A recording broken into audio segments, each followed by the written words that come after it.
Ayan guys, gagawa po pala ako ngayon ng dishwashing liquid. So ayan na nga po ang mga kailanganin natin. So pagbili ko po niyan, meron na po yung procedure. So kung kayo po ibibili, wala na pong problema kasi may procedure na po doon na nakalagay. So ngayon po, first time ko pong gumawa, kaya samahan niyo po akong gumawa talaga. So ayan na guys, ilalagay natin ang ating sodium laureth sulfate. So ayan na po, ilalagay natin siya sa timba or sa palanggana kung ano man yung gagamitin natin.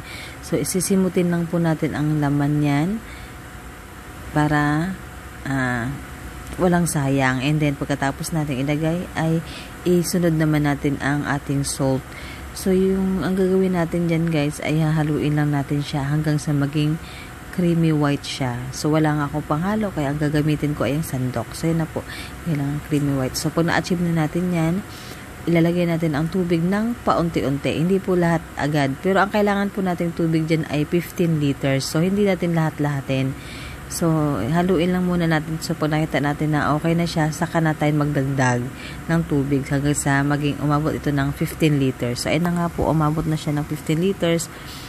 Ilalagay na rin na po natin yung ating degreaser. Ayan.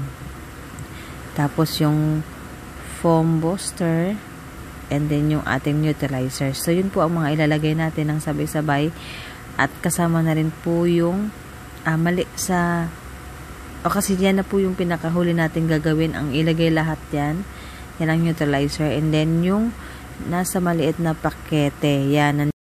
So, ayan guys, ilalagay ko na po yung pangkulay niya or colorant niya.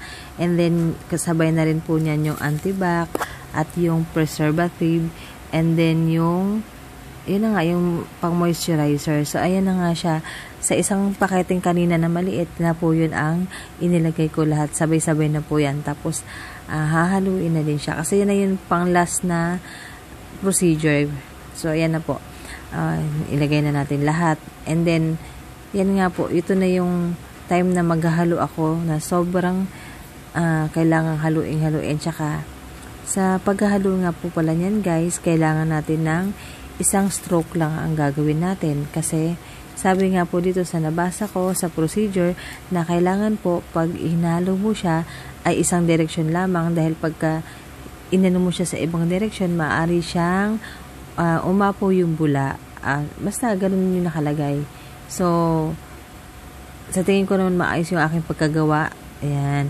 Naano ako kasi sobrang nabumula siya guys. Pero titingnan natin after 24 hours kasi pagkatapos ko po yung haluin ay itatabi muna natin. Tatakpan natin siya para makapag-set yung kanyang bula. At yun na nga po. Pagkatapos niyan, pwede na natin siyang isalin sa mga lalagyan. So, ayan na guys, after 24 hours, so ready na siyang isalin. Tara!